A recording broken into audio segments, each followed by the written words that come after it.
So, hi everyone. Welcome to another episode of Unpacking Possibility. I'm your host, Traci Stein. As always, I'm so happy to be here with you. Today, we're going to talk about a fascinating topic with two experts, and that's the topic of hypnosis and mystical experiences. You know that if you've been listening to this podcast, those are two things very near and dear to my heart. So I can't wait to get into it. I want to welcome Dr. Cameron Alldredge and Chris Corlett. I'm going to do a brief bio for each of them, and then we'll have them tell you more about themselves and their work. So Dr. Cameron Alldredge is a licensed psychologist and associate research scientist in the Mind-Body Medicine Research Laboratory at Baylor University.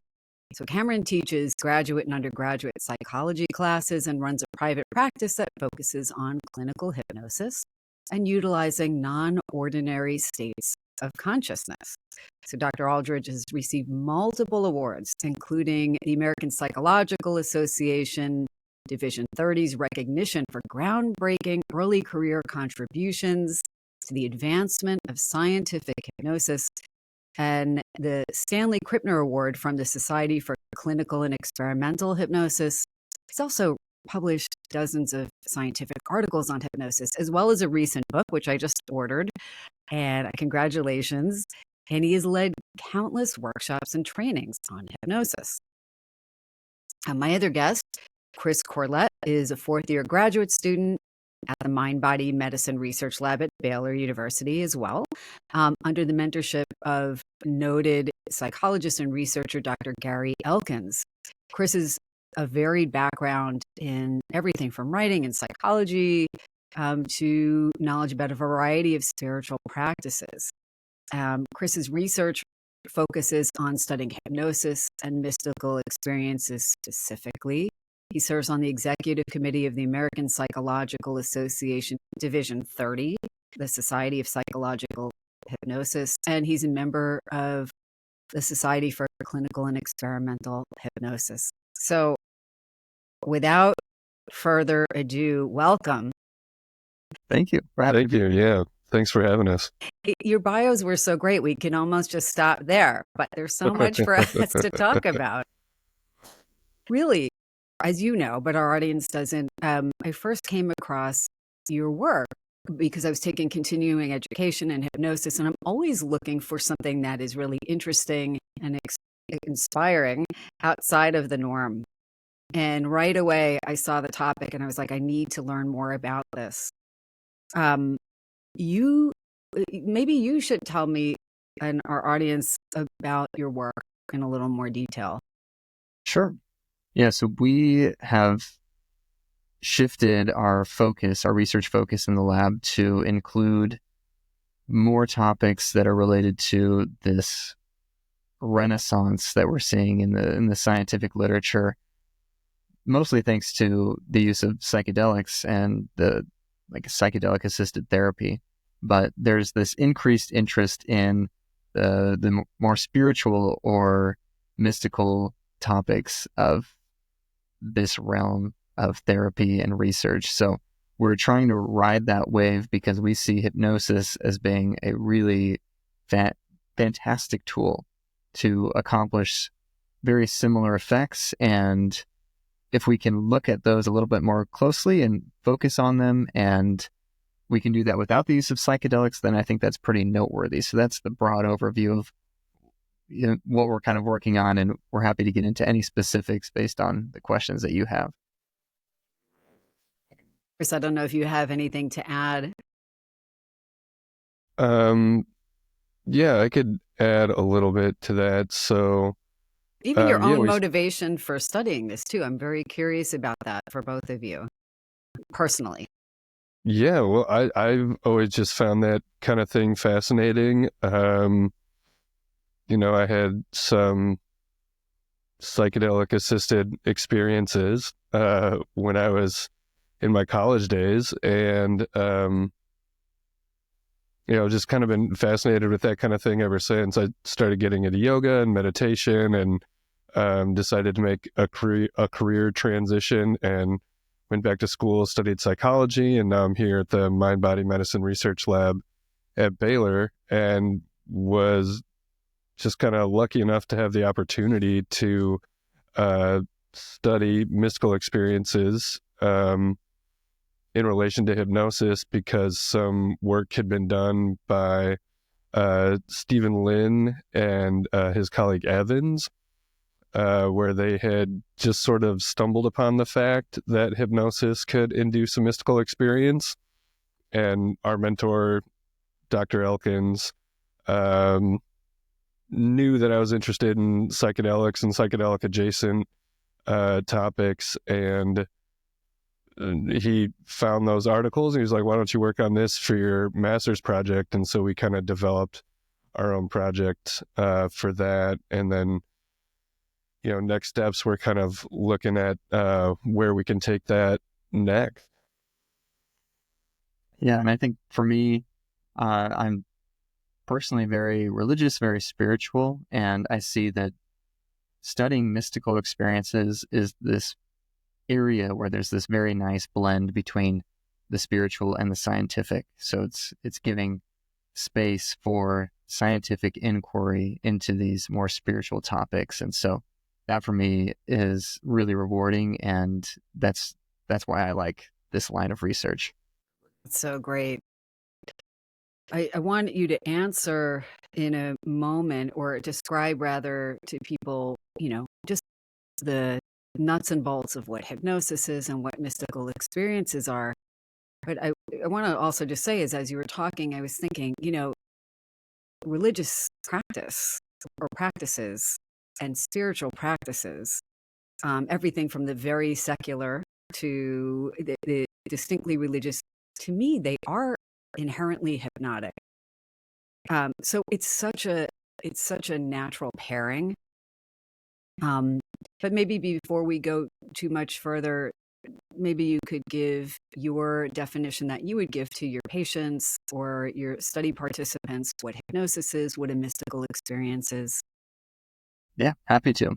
So the American Psychological Association, they have a specific division, which is Division 30.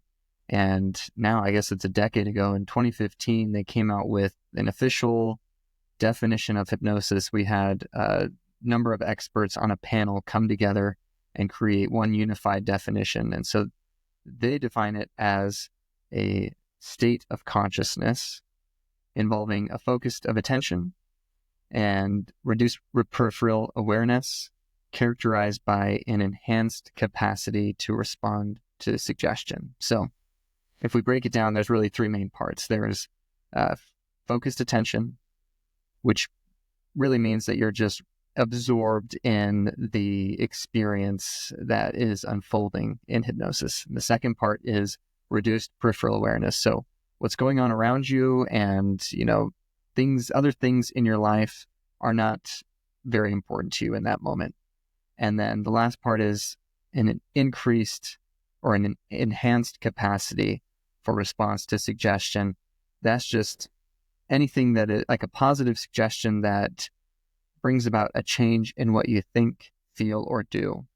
And so that capacity and that ability is enhanced and increased in hypnosis. So that's the general definition and kind of how we operate using hypnosis here in our laboratory.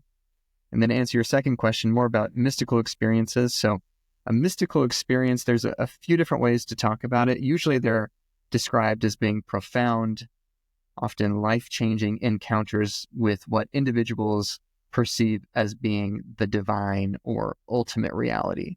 There's often a sense of unity, transcendence of time and space, deeply felt positive mood. Oftentimes they're indescribable for people, so there's this quality of ineffability.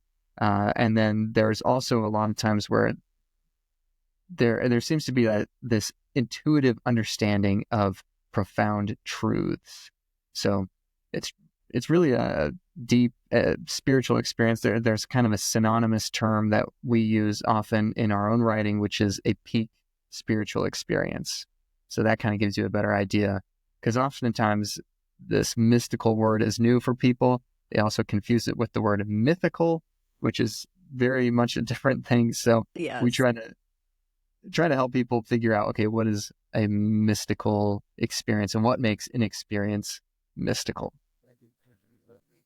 I think those were such great definitions, and I think it's going to help people grasp a lot more the rest of what you'll be talking about today.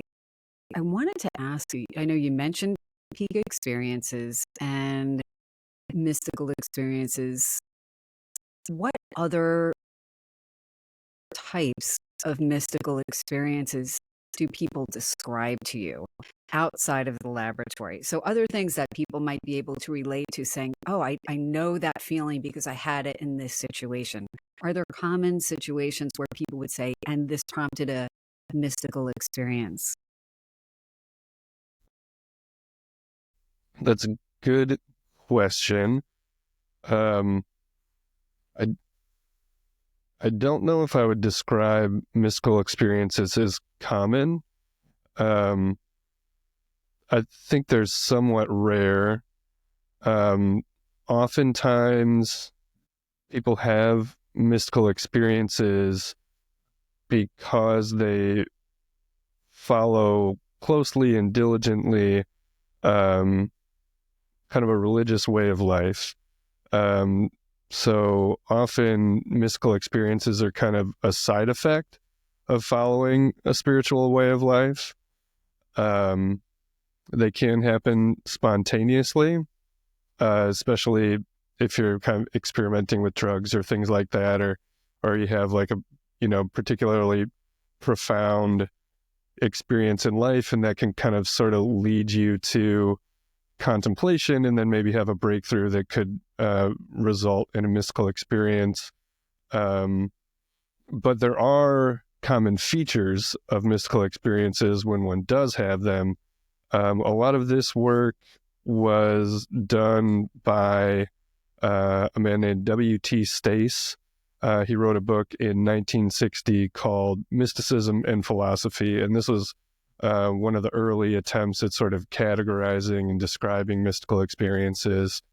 And there are two primary mystical experiences or types. One is referred to as an extrovertive mystical experience, and the other is referred to as an introvertive mystical experience. And the extrovertive type is when one feels a profound connection to all, I want to say life, but it's more than life as we generally think about it, but it's a profound connection to everything. It kind of allows people to see the connection between all things and how all things are very much made of the same material or life force or however you want to talk about it. But it involves this like extreme sense of unity with everything from the people you know and love to the people that you don't know, to plants and animals or rocks or, just truly everything. It's kind of hard to conceptualize with with a sober mind, but so that's sort of the extrovertive type.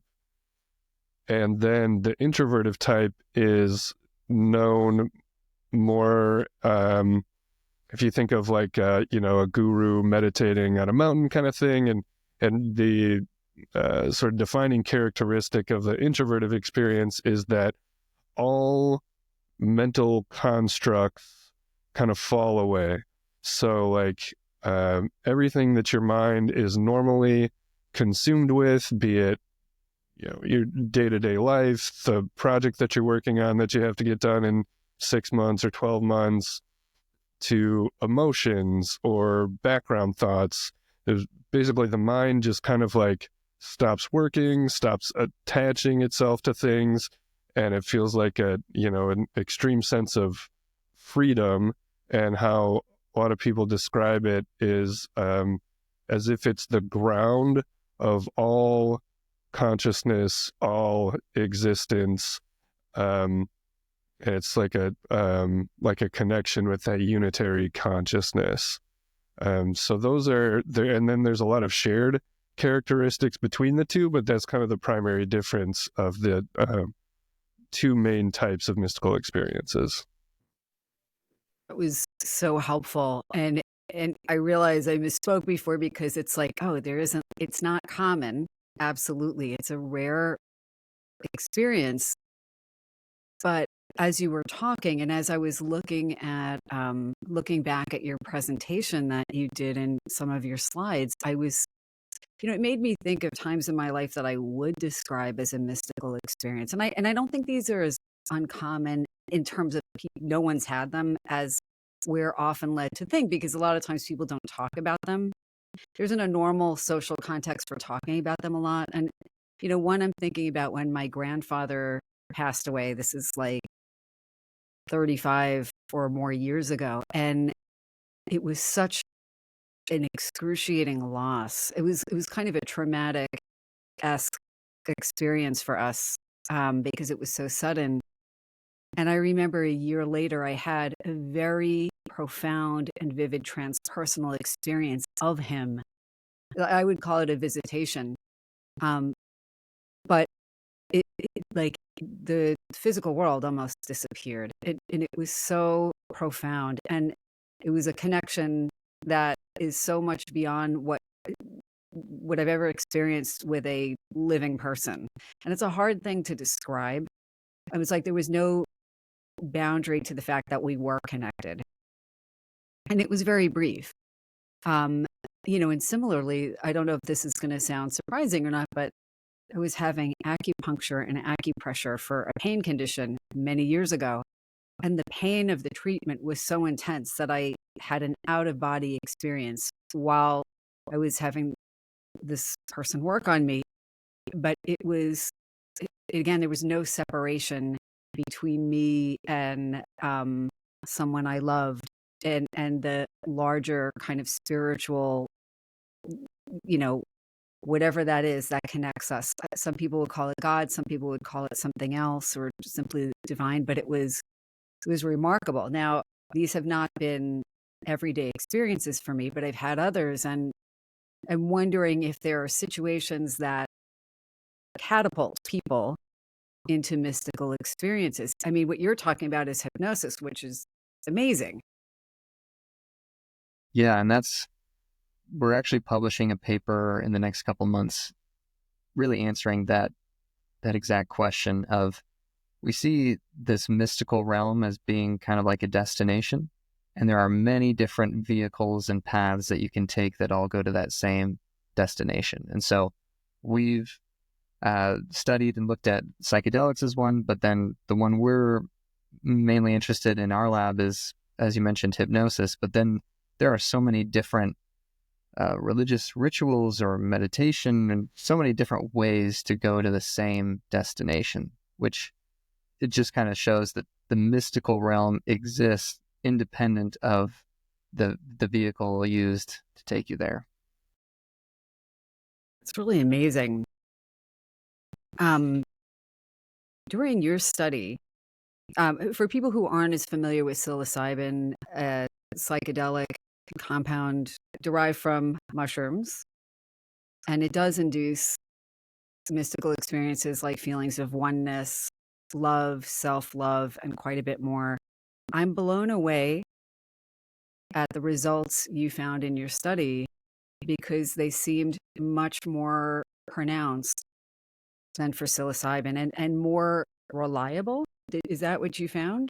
Yeah, so it was we had a pretty small sample size, so in the future we're expanding that to be way bigger, which will give us some more accurate data points. But at least for the small preliminary study we did, when comparing it to low and high doses of psilocybin, in a lot of ways, you're exactly right. The effects that participants in our study reported were either at the same level or better than folks who were on psilocybin. And then our rate of people who qualified for what's called a complete mystical experience was about the same rate, if not a little bit higher, than people who actually take psychedelic compounds. And I think that brings up an important point, which is taking a psychedelic in and of itself does not guarantee that your experience will be mystical in nature. And so there is a lot of importance, and the psychedelic literature does a good job of talking about the set and setting. So having a helpful and a proper mindset going into the experience within a context or an environment that's going to help bring that about. So kind of pulling from that, that's what we used to try to strengthen our study, which was using a lot of factors relating to set and setting to try to bring that mystical experience about. So can you describe some of those set and setting factors that were really important in your study, and what you did to create those? Yeah. We did a number of things. So another kind of influence on the study that we did was a paper called Tripping on Nothing, where the researchers gave participants a placebo pill, essentially, and they told them that it was psilocybin, and then they put them in an environment that sort of replicated what one might think of if they went to like a psychedelic party or something like that. So the lights were dim, there was kind of like ambient pulsing music in the background, there was a lot of art to look at, and they just kind of generally tried to create a vibe that would evoke what people associate with a psychedelic trip experience party. And they found that a number of the people thought that they were tripping simply on a placebo. So we wanted to lean into building that expectation in our participants. So we were very careful about creating the set and setting, preparing the participants for the experience. So when I would go out to greet our participants, I had like a white lab coat on to kind of set the tone, like this is scientific, and then give them, and this is partly for safety reasons also, I would give them a little talk beforehand about how these experiences can be very powerful. They can sometimes be life-changing, sometimes they can be scary, and again, just kind of building that anticipation in their minds and suggesting to them, that's sort of like a hypnotic technique, right, that they were going to have a powerful experience. And then we created a room where Cameron performed the induction, and we kind of outfitted it to make it look like a psychedelic therapy treatment room. So we had like a rock salt lamp and a tapestry on the wall and some art and like just some other kind of like non-specific religious paraphernalia type stuff. So we wanted to create a set and a setting where, number one, they felt safe, and number two, that they kind of expected that they were going to have such an experience. And also something that we did to kind of improve our chances at having that happen, we enrolled participants only if they were of medium to high hypnotizability. So that's part of the reason why our results were so high. Well, we don't know that. We still need to test it. But anyway, so we really wanted to set ourselves up for success in all those ways. And your participants had such interesting responses. I jotted some things down, but one that really stuck with me during your presentation was one participant you described as having the sensation or the experience in the mind of hugging someone who had rejected them, and then realizing that they were in fact hugging themselves, but that they felt empty. And what they took from that is that they needed to love themselves more. So it was a very powerful message, and it sounds like it was healing on more than one level. Yeah, I remember too, there was one participant who by the end of the experience had soaked the eye mask because she was crying so much because of how powerful and profound the experience was for her. So yeah, a lot of really amazing things just from our, hour-long protocol that we just kind of made up, thinking this sounds like it should work, and sure enough, it did. It's really amazing. If I remember correctly, your participants noted increased feelings of peace. They noticed increased feelings of hopefulness and connectedness to humanity, decreased anxiety, and also the beautiful and loving experience of connecting with a deceased loved one. Right.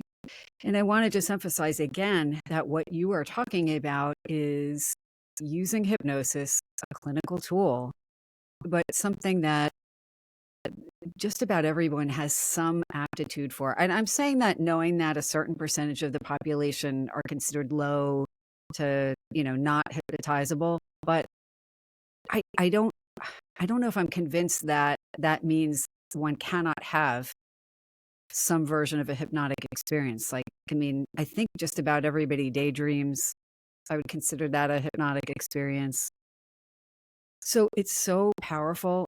Also, just as an aside, early in my development of this podcast, I interviewed a good friend, Tony Bossis, who was one of the principal investigators of the psilocybin study at NYU with people with life-threatening illnesses. And I'm bringing that up because, a lot of what you're talking about, they did as well, is making a very comfortable, safe setting, having therapists be very present and guide them through the process to shape it toward being on the more positive end, right? So they didn't have a bad trip.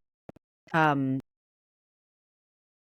people's lives from one session were so transformed, right? Their fear of death in a population of patients who knew they were likely to die within a certain period, their fears of death disappeared. Their feelings of connectedness and self-forgiveness and love and oneness were so profound. And I'm mentioning this because in your study, you found that your results were better with a non-drug, purely mind-body intervention. That's kind of mind-blowing. Yeah, we were very happy and encouraged by the results. Didn't really know what to expect, frankly.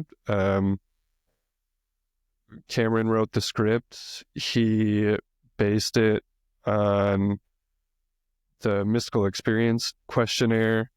It has 4 main subdomains of mystical phenomena: perception of space and time, ineffability, unity, and then he gave them suggestions based on all of that. So those are some of the main components of a mystical experience.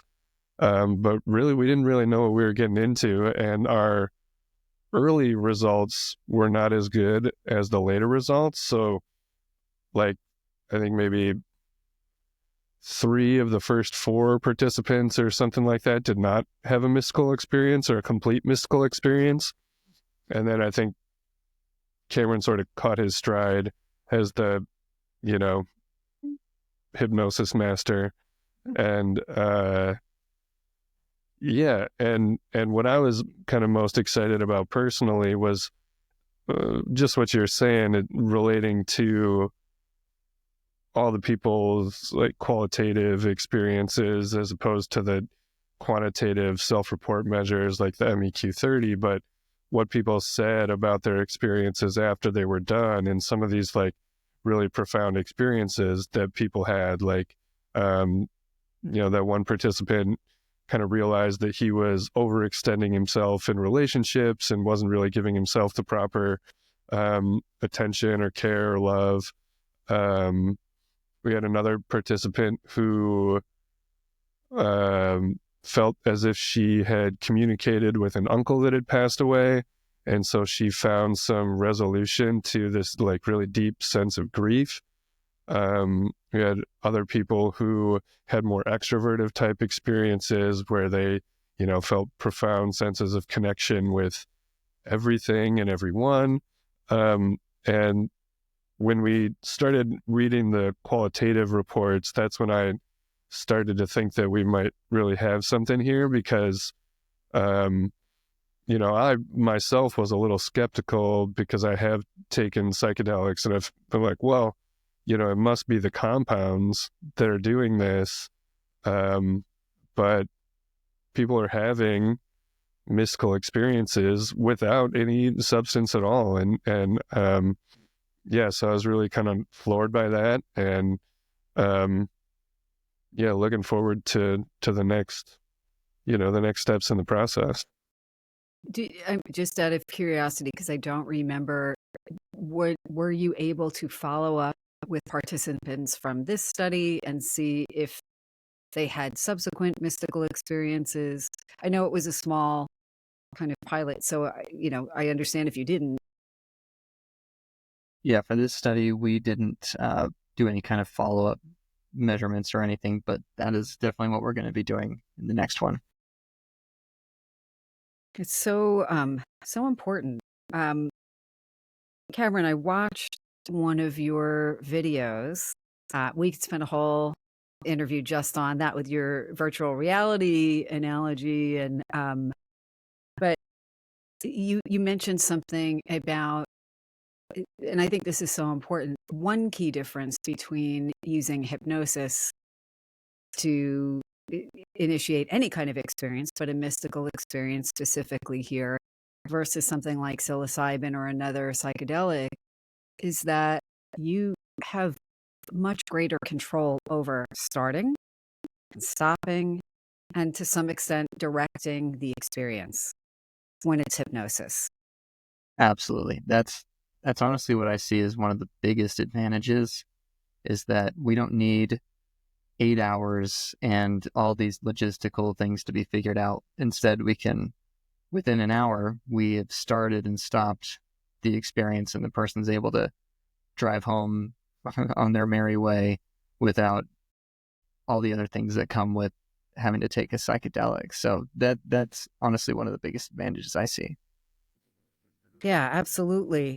I wanted to ask you, because a lot of people listening, just statistically, because most people don't go to therapy. A decent number do, but the majority of people don't. And then fewer people actually see someone who I think is qualified to actually, do clinical hypnosis with them. So for people who may not either have the opportunity or the resources or the inclination yet, I'm wondering if you two have thought about what people could do on their own to create more opportunity for that sense of connection, whether it reaches true peak experience or not. And I don't know if that falls under the realm of guided imagery, pre-recorded, or self-hypnosis techniques, or something else. What do you suggest? Yeah, I'll give an answer. And before I do, I'll kind of preface by saying that in our study, we were interested in this metric of complete mystical experience, which had certain criteria a participant would have to meet in their self-report in order to mathematically work out to be considered a complete mystical experience. And we had about 70% of our participants reach that. But the few who didn't, they still, were off the charts in how much they enjoyed it, and they had profound, powerful experiences. Even though in some areas they didn't quite get there to be what would be considered a complete mystical experience, it still tells us that they were able to have a pretty profound peak spiritual experience. So what I would say now to answer your question more directly is, I don't think there's anything special about the script that I wrote or me delivering the script or anything like that. I think we were very careful to create that set and setting, like we talked about, that allowed for this type of experience to be occasioned. But I think that can be experienced and brought about in so many different contexts. And so when if somebody's interested in having such an experience, I think it is something that is readily accessible to them if they go through the proper channels, but through the most effective ways to bring that about, which is going to be unplugging from life essentially for a minute, like putting things down, being able to clear your mind with intention of having that spiritual connection and that union with the divine, however that might be. So I think that's where religion comes in very well for a lot of people, is it can provide that scaffolding and that structure for people to have those types of experiences. So with somebody wanting to do it just on their own, they're going to be tasked with having to create that type of environment and mindset and ritual almost for themselves that's going to be effective in bringing that about. So there's so many different ways to do it, but just whatever works best for them, if they're trying to do it themselves, is going to be good. I'm sure there are audio recordings people have made. I don't know, maybe you're giving me ideas of there now. there are. Well, yeah, I'm sure. But being able to maybe ourselves, after we've done some rounds of testing, be able to package up some nice way to deliver to people a reliable method to have their own mystical experience. Yeah, I mean, I just didn't know if there was something when you were creating your hypnosis script that you were thinking, this is how I'm framing this, because this is, I feel like, what is the gateway? Because a lot of people have their feelings about imagery or wording that they feel like is that kind of doorway. And I know there's actually, like, on Inside Timer and a lot of other places, a lot of people, imagery to meet a spiritual guide, or, and so forth. And I just find it so fascinating. And I don't know to what extent a lot of it is the actual wording or the energy of the person creating the recording, honestly, or the receptivity and intention of the participant, or what. I'm always just kind of curious. Yeah, I think those are great questions. I don't know. Yeah, I too. I mean, I think it's all of that, of course, people can achieve these kinds of experiences by accident, spontaneously, with very direct intention of having such an experience. And when that experience is facilitated by somebody else, we see this in psychotherapy all the time, like rapport between the therapist and the client is extremely important and may be responsible for a large part of positive therapeutic outcomes, is just having that connection with somebody. And so I think the same is probably very much the case when it comes to having a mystical experience that's guided by somebody else. If the rapport is there, if the person feels safe, if it's being delivered in a skillful manner, if the content of it resonates with the person who is receiving it, I think all of that is very important, and kind of goes along with the idea of set and setting. Like, that's always going to be a little bit different for every person. And so, if we can, what we're doing here is a little bit more, regimented. We want to, it's a scientific experiment, so it's going to be the same for every person, and we're trying to really narrow it down. But, if we're just talking generally, I think all that stuff is important, whether it be a person's individual motivation or their, connection with the person who's guiding them through that experience. Well said.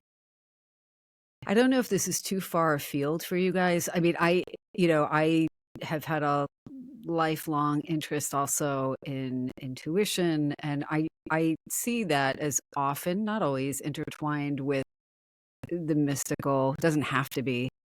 And Cameron, I remember in your talk online, you referred just briefly to remote viewing and things like that, which I do.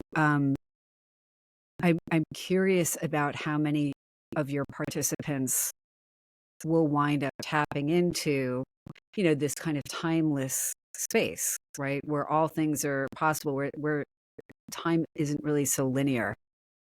And I don't know if anybody reported anything like that during your study, or if any of your other clients have reported something like that.